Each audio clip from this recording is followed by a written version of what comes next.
What would you do if, the week of Christmas, your own family summoned you to an absurd mission, and still call it tradition?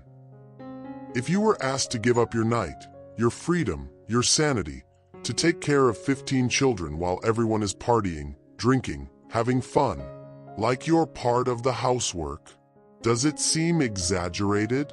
Well, that's exactly the story of Hannah Mitchell, a sweet, competent woman who for years believed that saying yes was the only way to be accepted. But that Christmas, as the snow fell over Denver and everyone was waiting for another perfect night, something inside it broke the cycle. And when the woman everyone used as a crutch decided to walk on her own legs, no one was prepared to fall. This is not a story about rebellion. It's about waking up. It's not about revenge. It's about identity. And most of all, it's about the exact moment when a woman discovers that the greatest gift she can give herself, it is not giving oneself as a sacrifice to others. Get ready to immerse yourself in a supper where appearances are undone, papers turn inside out, and one decision changes everything. Because sometimes, it's only when chaos sets in that the truth appears. Snow fell softly on Denver's rooftops, blanketing the city with that magical silence that only winter knows. Lights flickered timidly in the windows of neighboring houses, while the streets, practically deserted, exuded the typical atmosphere of Christmas Eve. Inside the Mitchell home, everything seemed in order. Garlands hanging, the fireplace burning, the smell of cinnamon in the air. But Hannah Mitchell's heart was far from sharing that mood. In fact, she could barely breathe with what she had just heard. What should have been an invitation to celebrate with the family turned out to be a request that carried a cruel and invisible weight. You can take care of the kids, right? You're great with them. That's what her mother-in-law, Donna, said with the most naturalness in the world. But it wasn't 2 or 3 children. There were 15. 15 agitated little souls, scattered among cousins, nephews, children of friends, and all under the responsibility of a single woman. That phrase, said in a sweet tone, came like a bomb disguised as affection. And at that moment, Hannah understood. It wasn't an invitation. It was a stopover. A relegation disguised as tradition. She looked around the room, trying to understand if it was a joke. But the faces were serious, smiling as if they had solved a problem. As if she had been assigned to an inevitable role. Her husband, Ethan, did not even contest it.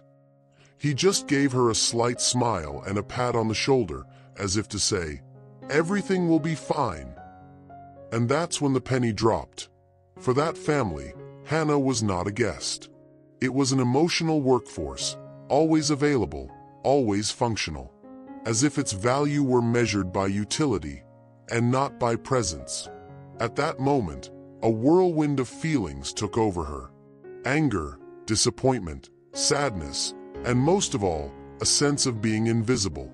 After all, how can someone be so included as to be always present, but so excluded as never to be considered?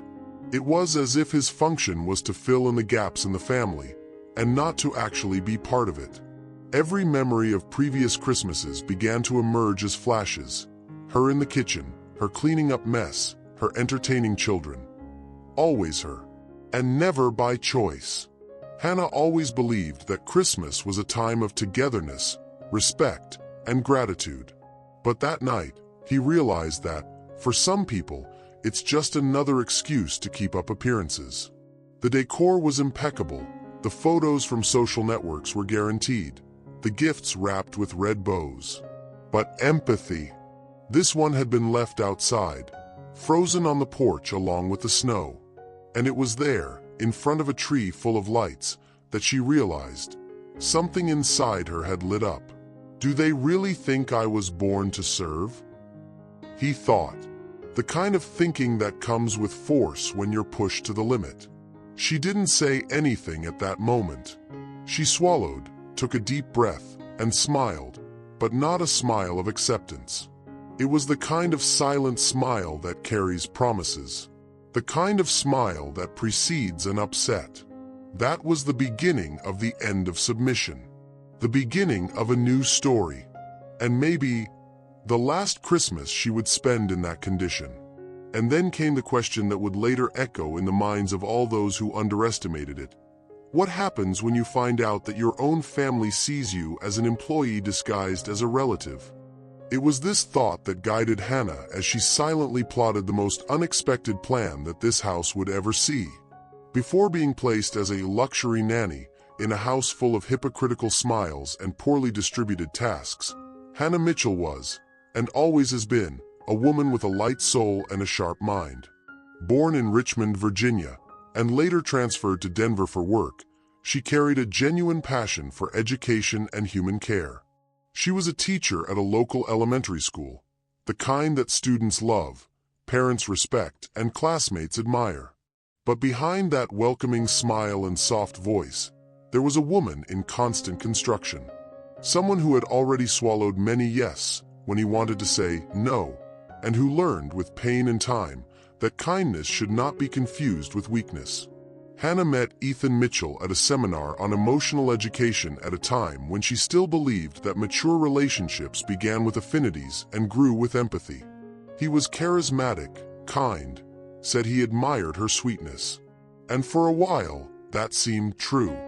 They laughed together, shared books, had plans to adopt a dog and travel through the national parks. But over time, that lightness was replaced by a silent weight, the kind of burden that doesn't make noise, but wears it out. The enchantment became accommodation, and the admiration gave way to a routine in which Hannah always gave in, always backed off, always solved. With the marriage also came immersion in the universe of the Mitchell family, a family that liked to look modern, but lived within veiled traditions. At the first supper, Hannah already found herself washing dishes while the others toasted. On the second Christmas, she took care of the children she didn't even know well. In the third, she was already the one who coordinated everything, without even being consulted. At first, I thought it was just a lack of organization. Later, he realized that it was customary. One system. A polish trap, where she was the piece that made everything work, as long as he didn't complain. But Hannah was not naive. On the contrary, every little annoyance added up to a silent account that she kept inside. A cross look from the mother-in-law. A passive-aggressive comment from her sister-in-law. Ethan's lack of reaction. Every detail fed a growing certainty that if she didn't take the reins of her own story, she would be swallowed up by that dynamic disguised as a happy family. That's when he decided to change the way he saw himself. And, more importantly, to change the way she allowed herself to be seen. From then on, Hannah began to engage in small acts of resistance. He refused invitations that he had previously accepted out of obligation. He stopped apologizing for everything. She resumed the habit of writing, an old childhood dream, and went back to taking morning walks alone, even when Ethan questioned, "Why are you so far away?" She was not far away. He was finding himself again. And this reunion was silent, but powerful, like the thawing of a river after a long winter. Like someone who, little by little, recovers the sound of his own voice. She also started to observe more, to pay attention to the unspoken words, the forced expressions, the expectations disguised as kindness. And the more he saw, the more he grew stronger inside. She was no longer the same Hannah who once thought that love was synonymous with sacrifice. Now she knew. True love does not demand her peace as a form of permanence. And family, when healthy, does not turn you into an extension of your interests. This transformation process was not linear. She had relapses, days of doubt, nights when she cried alone in the bathroom so as not to wake anyone up. But each tear served as a mirror. Each silence was a strategic pause for a new beginning. And so, Hannah molded herself. Not as someone who changes to please, but as someone who rescues parts of himself that were buried under the weight of pleasing too much. She didn't want revenge. I wanted respect, and she was willing to conquer him, even if it was by force. And it was in this spirit, half peaceful, half determined, that she received the invitation to Christmas that year. An invitation with beautiful packaging, but filled with disguised demands. Only this time, she was no longer the same, and they also had no idea what awaited her. On the surface, the Mitchell family was the portrait of American Christmas tradition. Every year, the Great Christmas Reunion took place at the home of the patriarchs, Donna and Robert Mitchell, in one of Denver's oldest and most conservative neighborhoods. It was an event awaited months in advance, with a WhatsApp group to discuss decoration topics, a Google Drive spreadsheet to organize the dishes for supper, and even a collective playlist on Spotify. To anyone from the outside, it would sound like a beautiful family union.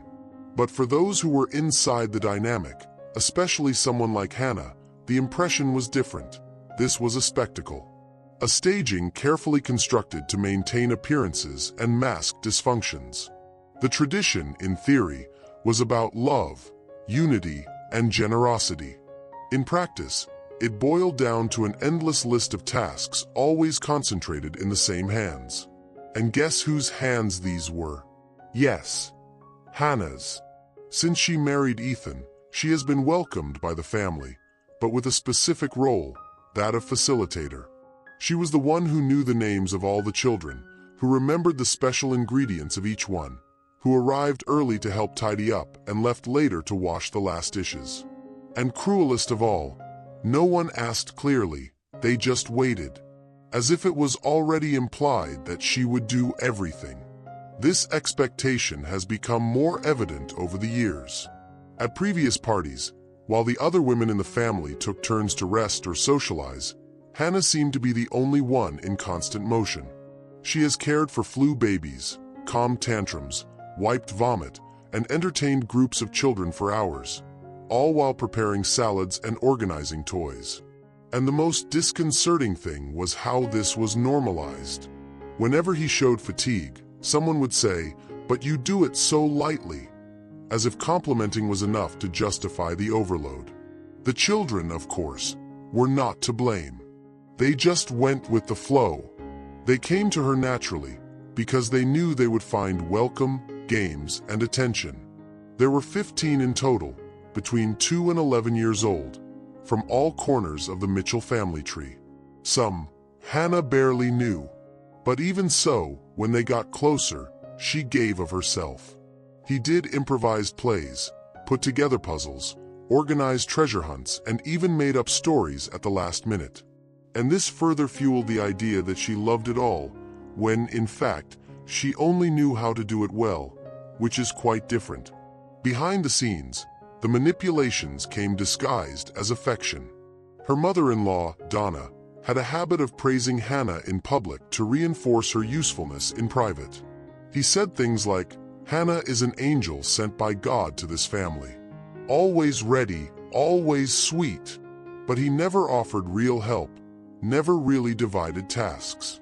It was as if praise replaced reciprocity. Ashley, the sister-in-law, on the other hand, acted with a subtle passive aggressiveness, the kind you don't notice at first glance. He commented on how she didn't have children, so it was easier to take care of others. And she even completed with a cynical smile, "It's almost a training for when you're a mother, right?" Ethan, the husband, seemed to live in denial. When Hannah complained, even lightly, he would change the subject or say, "Honey, you're so good at this, relax." Gradually, she realized that his silence was a form of connivance. He was not oblivious. It was comfortable. After all, while she took over everything, he could move freely among adults, laugh with his cousins, discuss soccer with his brother-in-law, and pose as the perfect husband, without getting involved with the mess, without committing to the exhaustion of the partner. It was within this made-up scenario that the root of the problem was installed. A family that functioned under the mantle of love, but in practice was sustained by silences, toxic expectations, and emotional imbalances. And at that particular supper, there was something different in the air. A smell of repetition that was starting to get sick. A taste of injustice that burned his throat. And Hannah, though still silent, was no longer willing to reprise the role. Because Christmas isn't about maintaining traditions at the expense of someone's well-being. It's about presence, truth, and respect. And that, in that house, had been lost for a long time. What they didn't know, it's just that she also had traditions. And that year, he decided to inaugurate his own, that of choosing himself first, even if it meant messing up the itinerary of others. The conversation took place days before Christmas, but the impact was as if they had yelled at her in the middle of supper. It all started with Ethan, who arrived smiling after work, while Hannah prepared tea. "Honey, we talked at home and thought, since you have a way with children, you could take care of them this year, right? Only on the night of supper, to give the people a break." He said, as if suggesting changing the TV channel, without noticing the weight of the suggestion, without realizing, or without wanting to realize, that "we thought" was just another way of outsourcing responsibility. The phrase that sounded like a request was, in fact, a decision already made. Hannah looked up slowly, trying to understand if she had heard right. 15 kids, Ethan?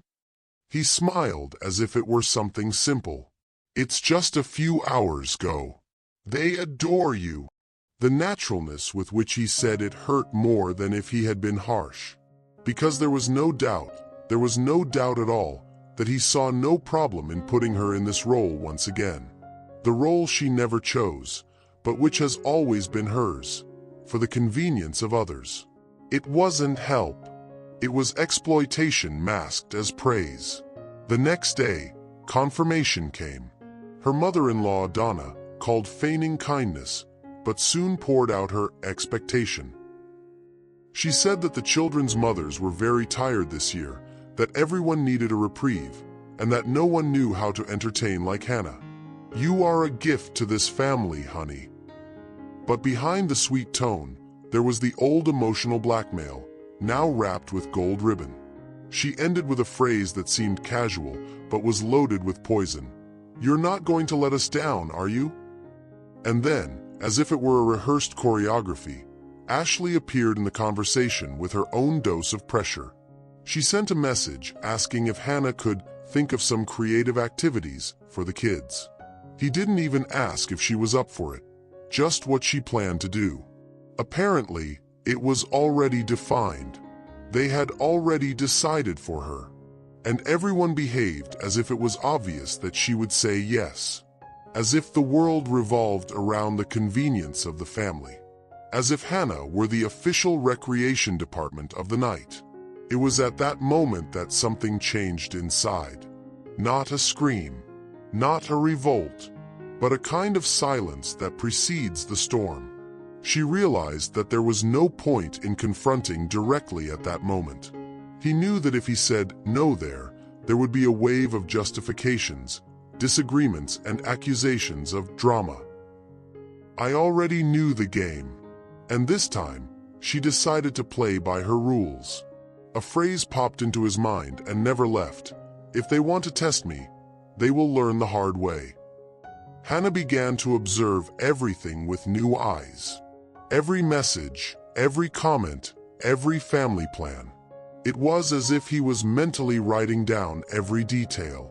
But not to defend himself, but to act. He understood that the greatest strength was not in hitting head-on, but in dismantling the castle from the inside.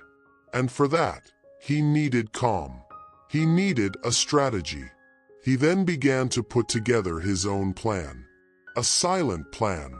A plan that did not involve shouting, but that would leave everyone without ground. She called her younger sister, Rachel, and exposed everything.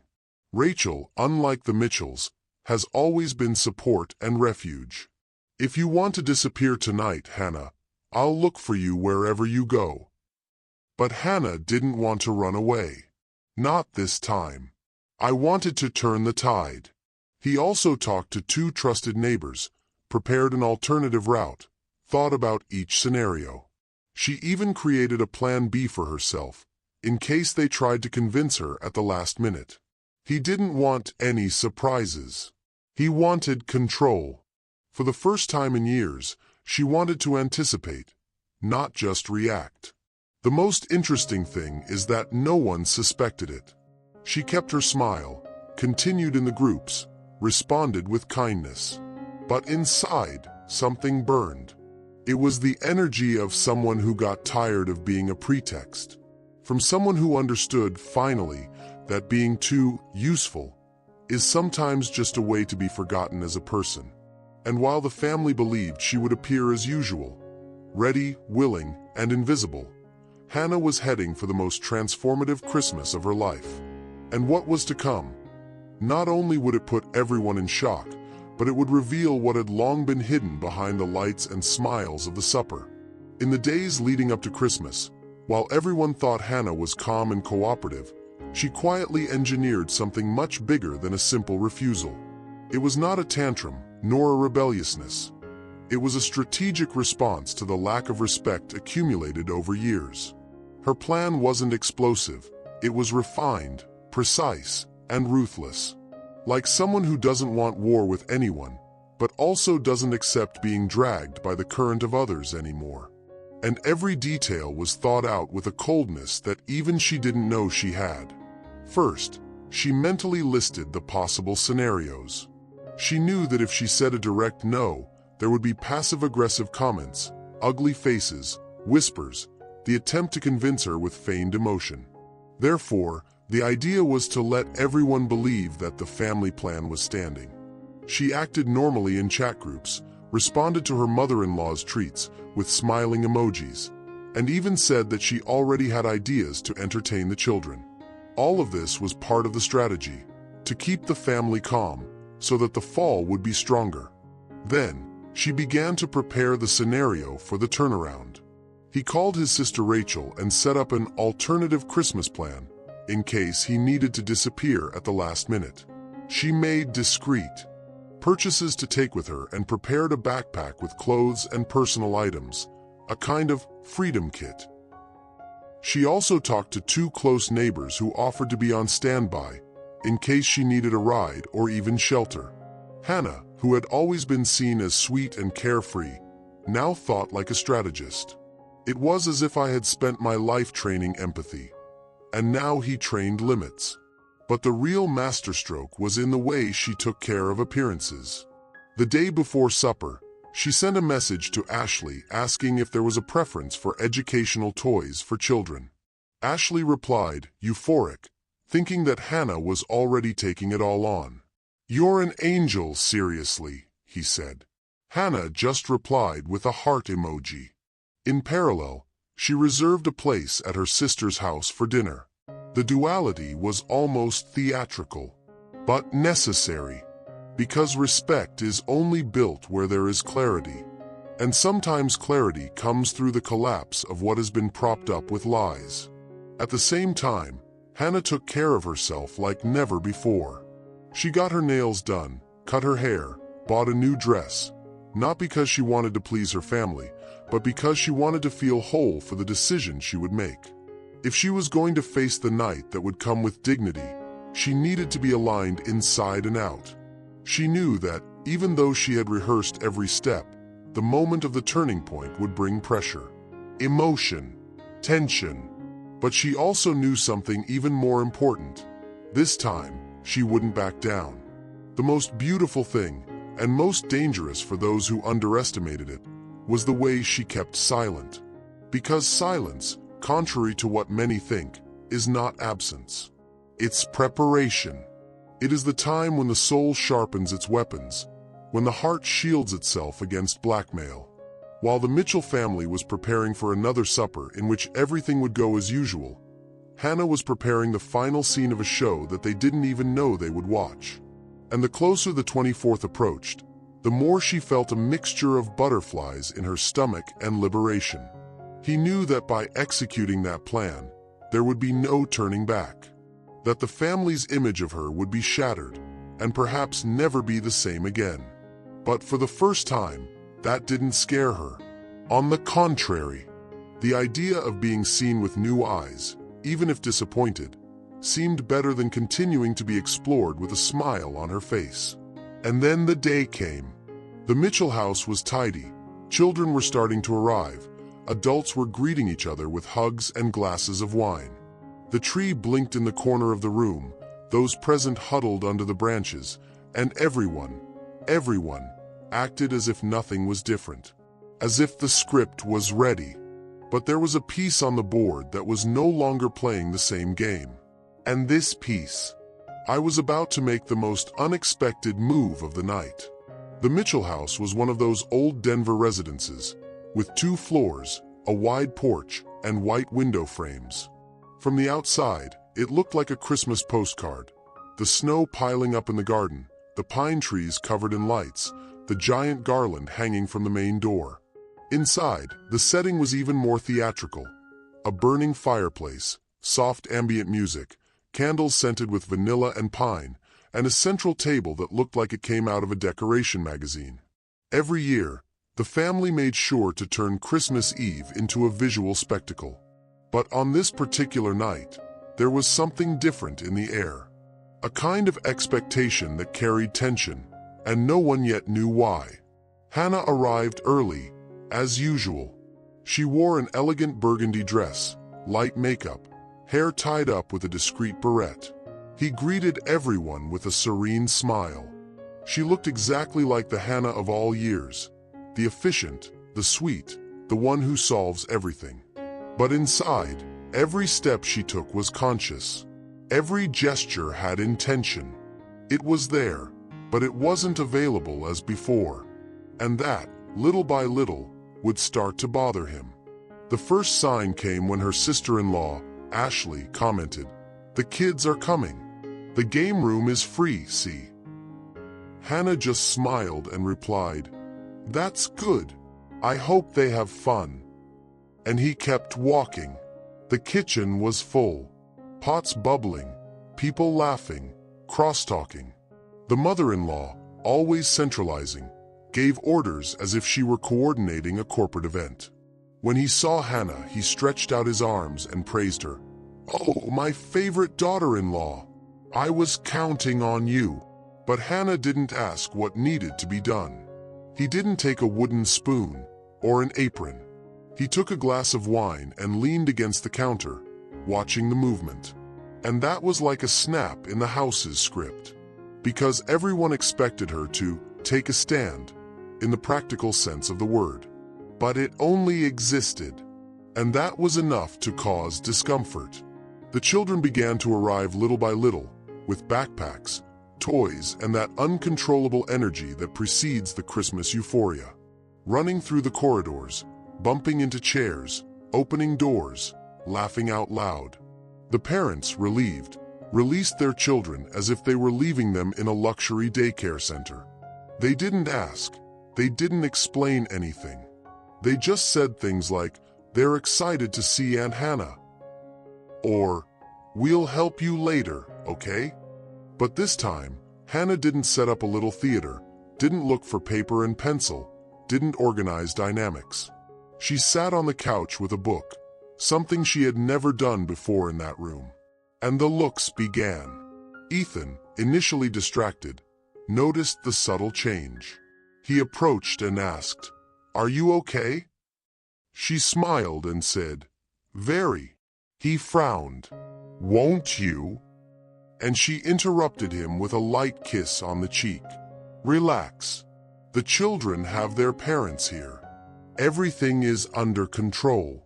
And he leafed through the book again. It was a small gesture, almost invisible.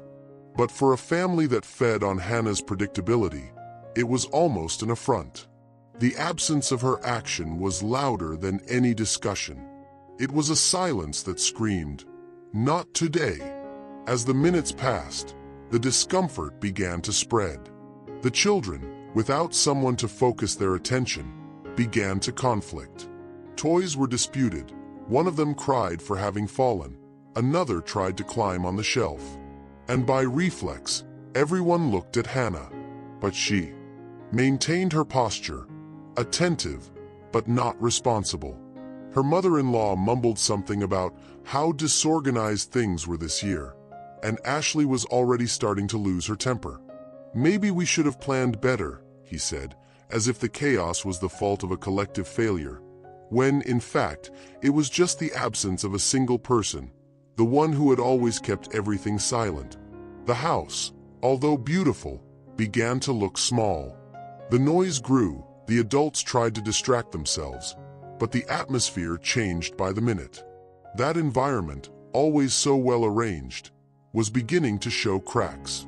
Not on the walls, but in relationships. And at the center of it all, Hannah was a mirror. A reflection of what happened when someone stopped being convenient and became whole. It was there, intact, elegant, present, but inaccessible to the old function that everyone had been waiting for. The turning point was near. And although he had not yet said a single word of confrontation, the simple change in posture had already brought down part of the structure. Because when you take the key piece out of a house of cards, no need to push. He falls alone. Supper was about to be served. The table, as always, impeccable. White porcelain with golden details, crystal bowls aligned to the millimeter, tall candles lit in old chandeliers. The smell of roast turkey mingled with the sound of voices and laughter. A classic portrait of a Christmas Eve. But there was an invisible tension hovering in the air, something that not even the flashing lights could disguise. Hannah felt every sideways glance, every impatient sigh, every attempt to understand why she was different. And that's exactly what she wanted, for everyone to notice before they even understood. Robert, the father-in-law, raised his glass to make the traditional toast. A talk about unity, love, and family tradition. Everyone was silent and smiled, repeating the choreography of every year.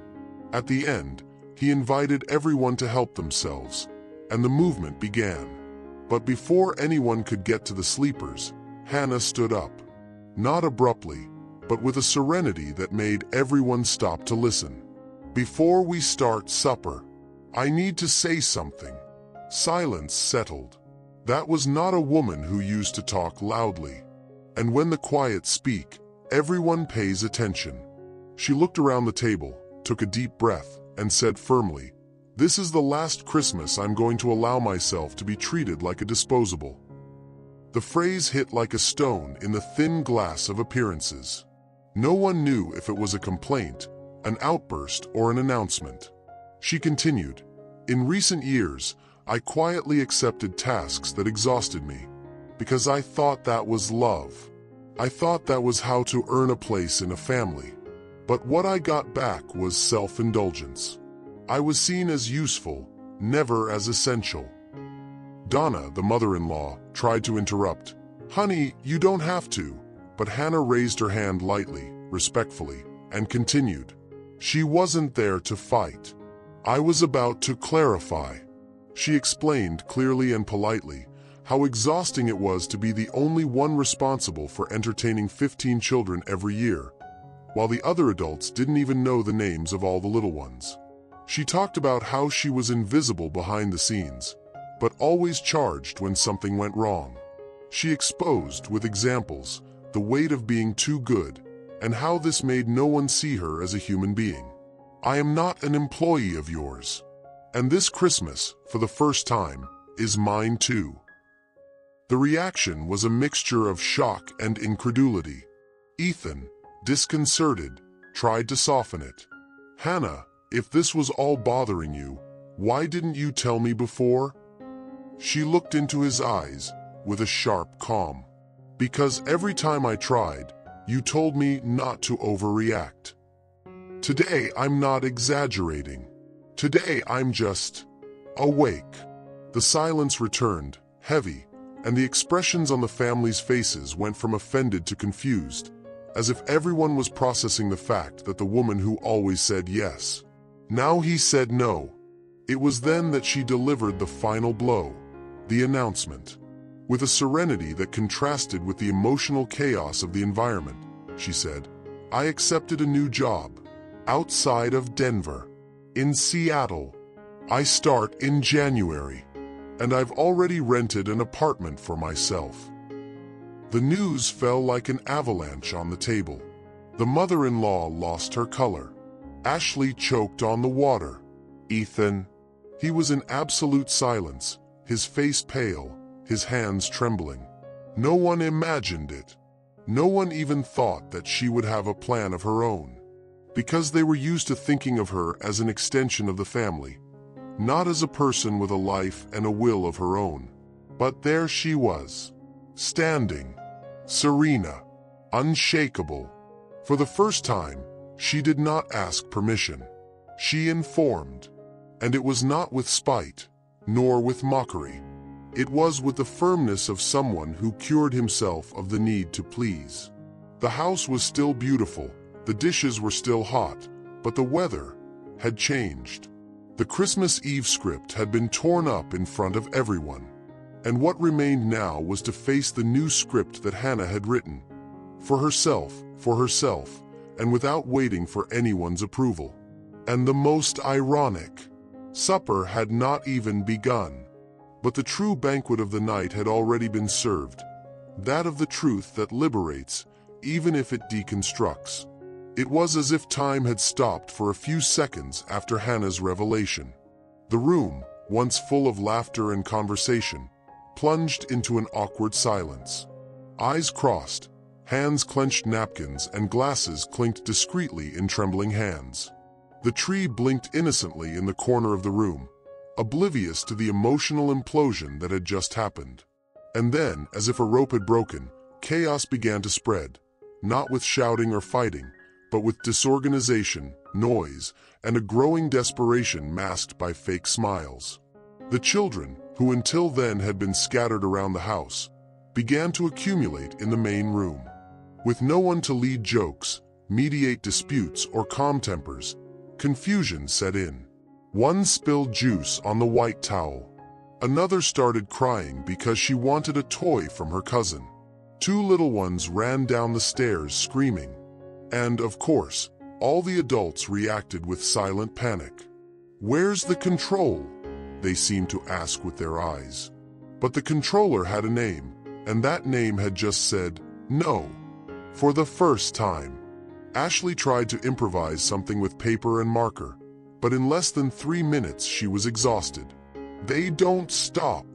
"How did you do it, Hannah?" she blurted out, more to herself than to get an answer. The mother-in-law, tense, tried to keep up appearances in front of her relatives, but could hardly disguise her discomfort. "Maybe we overloaded poor Hannah, didn't we?" he whispered to Robert, as if he only now saw what had been there all along. And the father-in-law, not knowing what to say, just shook his head, trying to maintain a composure that was also beginning to crumble. Meanwhile, Ethan remained in shock, sitting, silent, without reaction. He didn't know if he should go after Hannah, try to put out the fire, apologize, or simply accept that he had lost something, or someone that he never bothered to truly cherish. His face seemed carved into the void, and that was exactly what now surrounded him. A huge void that had previously been filled by the silent and efficient presence of the woman who now left him behind. Hannah, for her part, watched everything with an almost poetic calm. It was not revenge that he felt. It was lucidity. For the first time, she saw clearly how fragile the structure of that family was, and how everything was crumbling without the invisible strength she had always offered. "The problem has never been the children," he thought. "It was always the adults who used me as an emotional crutch." And this perception did not hurt, healed, because it revealed how much she had grown, and how much they were still stuck in a cycle that she was now breaking. The relatives, who watched the scene as an audience in a live theater, began to realize what really sustained those Christmas nights. It wasn't the decoration. It wasn't the stuffed turkey. It wasn't the playlist with Bing Crosby classics. It was her. The silent, competent, gentle presence. and everyone, little by little, felt her absence more strongly than they had felt her presence all the other years. Because the pillar is only valued when it moves out of place, and everything starts to shake. A distant aunt tried to reorganize the children, without success. A cousin suggested turning on the TV to entertain them, which generated even more shouting. The parents, used to delegate, were lost, and the eyes, once confident, now ran nervously around the room, looking for solutions. But there was no solution, because it was not an ordinary emergency. It was a reflex, a mirror placed in front of collective hypocrisy. And everyone, each in their own way, was forced to face the discomfort of having failed, not with the logistics of the party, but with the respect that is due to those who sustain everything with unrecognized love. And so, as the chaos raged like wine poured over the white tablecloth, Hannah stood firm. Not immune, but free. He knew that this was no longer his place. And though the mood seemed to crumble, she breathed like someone who had escaped from a prison made up of expectations. And even if there was still one last confrontation to go, the one that would be inevitable, she had already won the most difficult battle, that of stopping annulling herself to fit where she was never truly welcomed. In the midst of the emotional turmoil that had ensued in the house, while the adults fumbled trying to pretend normalcy and the children ran wild unsupervised, Ethan followed Hannah to the back porch. The frigid Denver air cut across his face like a silent warning. The Christmas lights flickered behind the glass, but outside there was only the cold and the truth. He called her by name, his voice trembling.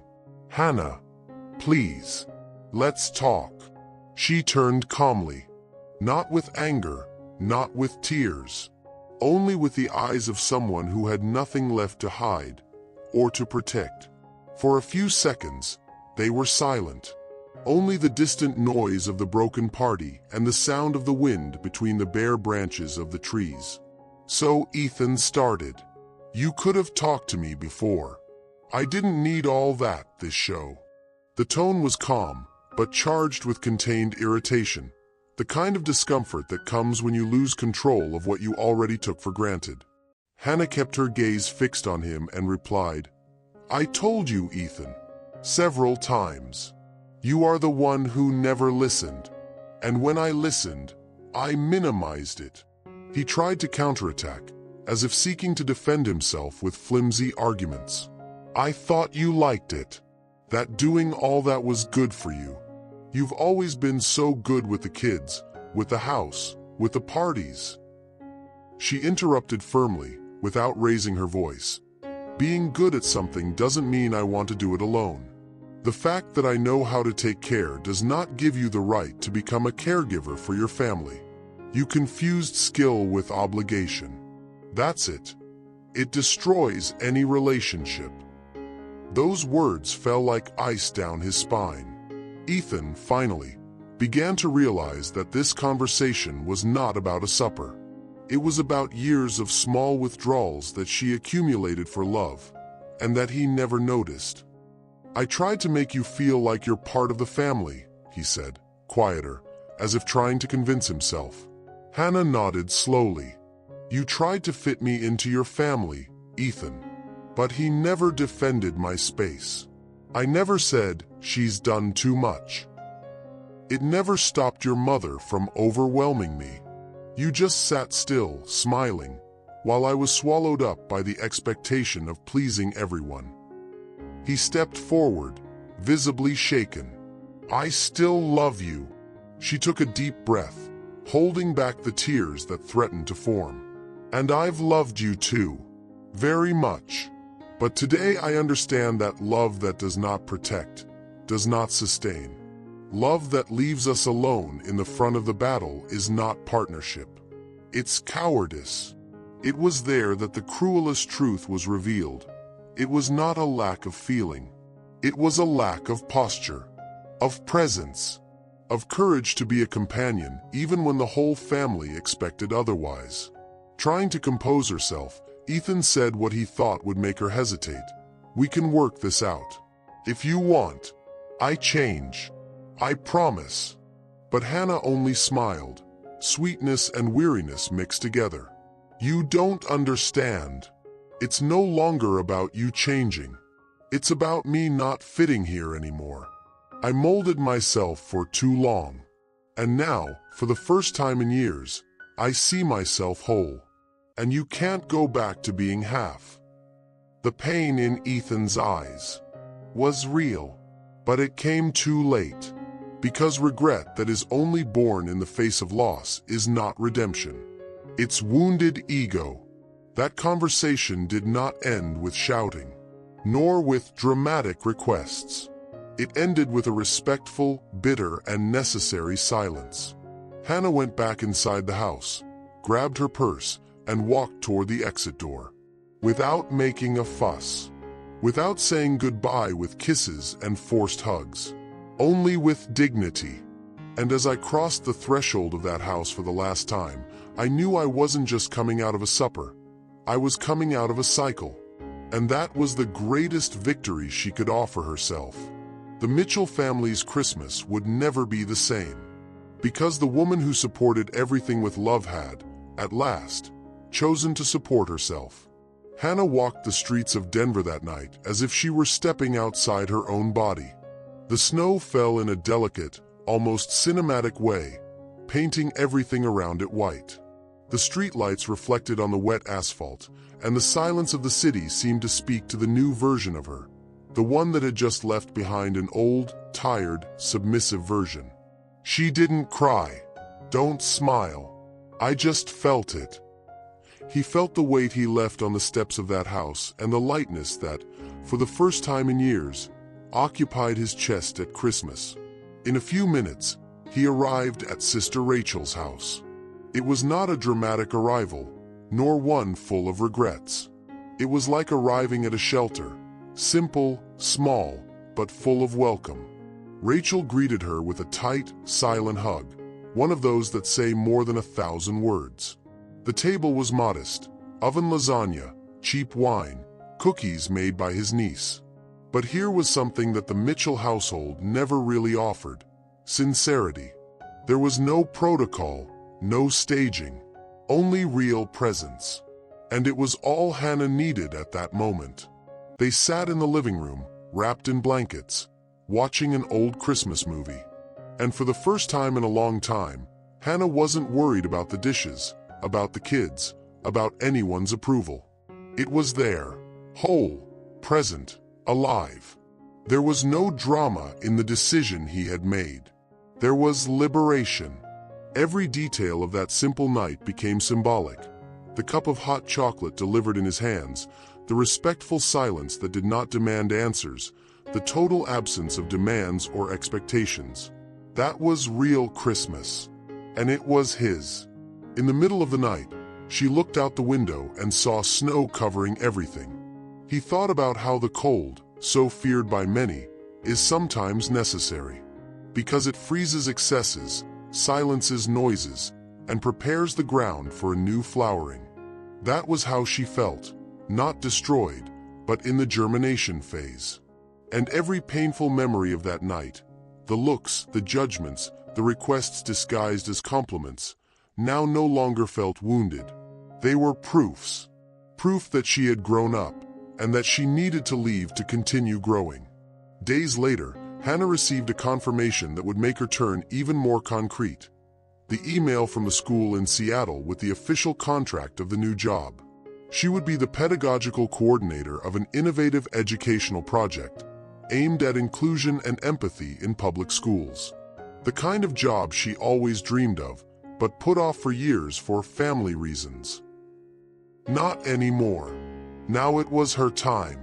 And at that moment, in front of that computer screen, she understood that she wasn't just moving to another city. She was changing her life. In the suitcase he prepared, he didn't take many clothes, but he made decisions. And among them, the most important, she would never be a spectator of her own history again. She had spent Christmas after Christmas fulfilling a role that others had written to her. But now, finally, he had taken the pen in his hands. And even though many didn't like the new script, she knew, with her whole soul, that it was the only one worth living. Before leaving her sister's house, Rachel handed her a simple gift, a frame with the phrase, "It's not selfishness, it's choice." Hannah held it up as a symbol, a reminder that sometimes all we need to be reborn. It is to stop asking permission to exist. And that Christmas, for the first time in a long time, she felt it wasn't just another date. It was the beginning of the woman she would become from then on. Months have passed since Christmas that changed everything. Seattle, with its grayish skies, corner coffee shops, and more introspective pace, has become Hannah's new home. The change was not only of address. It was a mentality, habits, purpose. She now lived in a small apartment, with large windows and plants scattered throughout the rooms. Every morning she drank coffee looking at the city and smiled to herself as she remembered the woman she was, and the woman she allowed herself to be. There was peace, and there was a different silence from the one that surrounded her in the Mitchell house. It was the silence of finally being at peace with herself. The new job was challenging but stimulating. The city's public schools were undergoing reformulations, and Hannah actively participated in projects that sought to humanize the school environment. He used his experience, including pain, to teach others about empathy, boundaries, and self-respect. It was as if everything she experienced in that family had been the rehearsal for a bigger role, that of being a woman who inspires others to put themselves first. Now, his words were not just heard. They were valued, and that made all the difference. Emotional life has also transformed. Not in the romantic sense, but in the deepest sense. She finally felt complete alone. Of course, there were moments of nostalgia, not for the past itself, but for some routines, for children's voices, for small good moments she lived there. But even these longings came without pain. They were memories that helped reinforce the certainty that the decision to leave was the bravest one, and the most necessary. Because if she had remained, she would have disappeared from her little by little. And that would be the biggest kind of abandonment. What about the Mitchell family? I learned, through spaced messages, that there were attempts to reorganize the following Christmas. That the children were confused. That her mother-in-law commented at a dinner that Hannah must be sorry. That Ethan eventually told his friends that she suddenly changed. But none of this